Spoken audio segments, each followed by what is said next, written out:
1 Chronicles chapter 4, verse 9. It says, Jabez was more honorable than his brothers.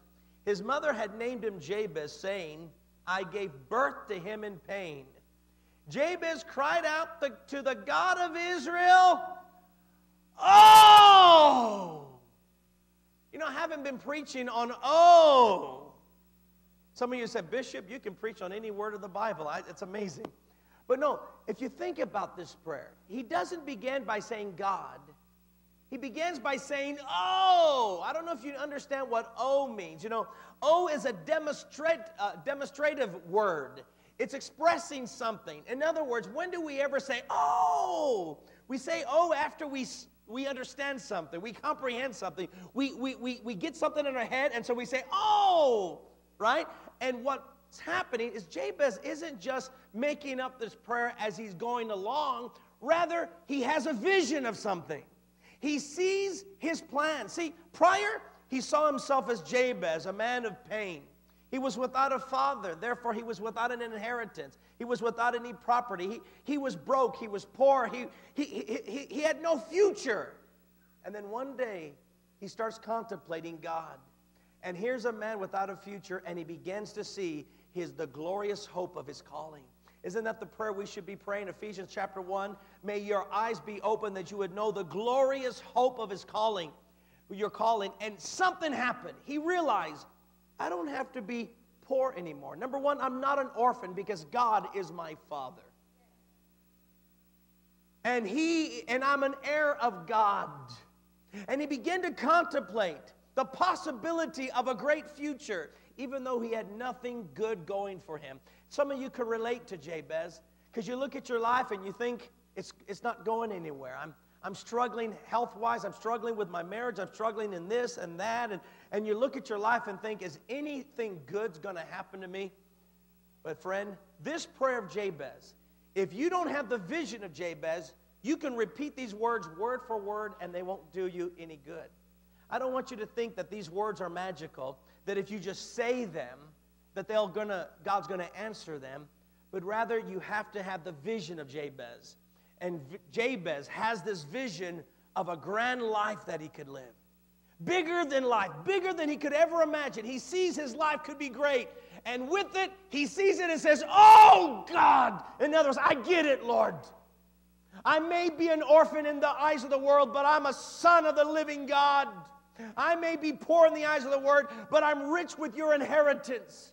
I may be, neglected, but oh God, you're going to make me a man to influence the world. And he has a vision of his hope. And I pray right now that you have a vision of the hope of your calling, what your life really can be like. And you're not yet entering everything God has for you, but it's going to happen. And when you see that vision, you're going to start off with, oh, I get it, Lord. And what's his prayer? Oh, that you would bless me and enlarge my territory. Let your hand be with me. And the final prayer is, and keep me from harm, that I will be free from pain.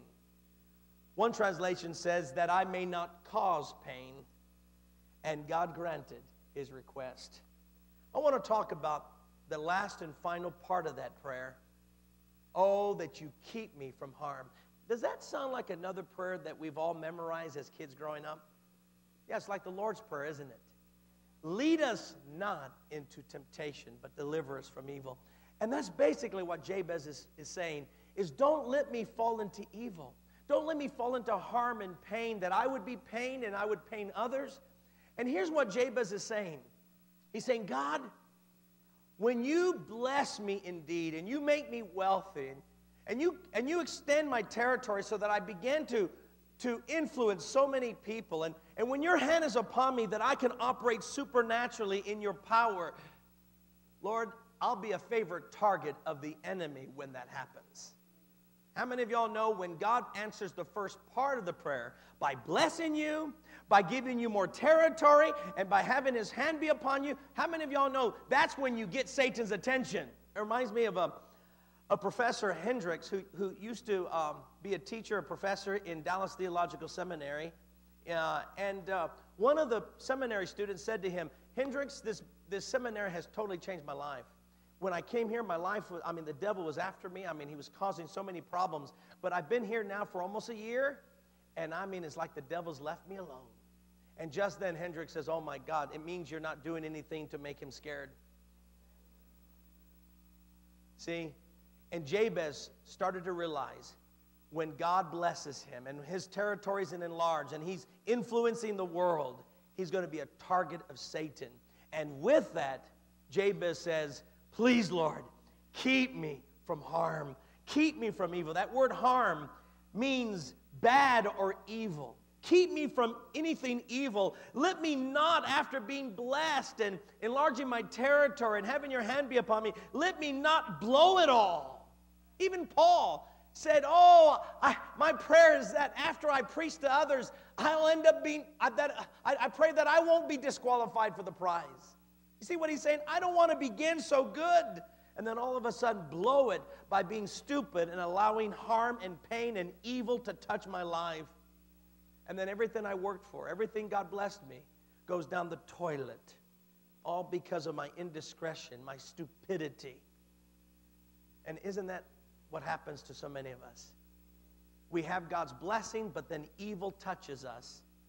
All because we didn't pray, keep me from harm. Can you all say, keep me from harm? Now, do you mean that? Do you really want God to keep you from harm? Because He will, because you need it.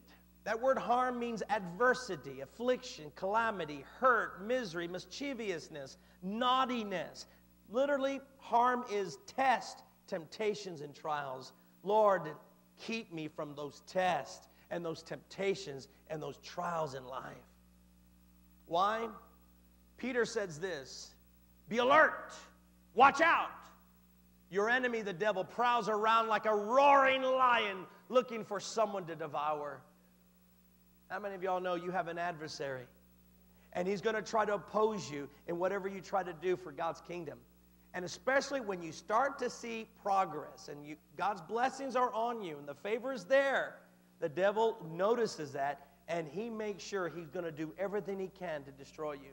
He's like a roaring lion.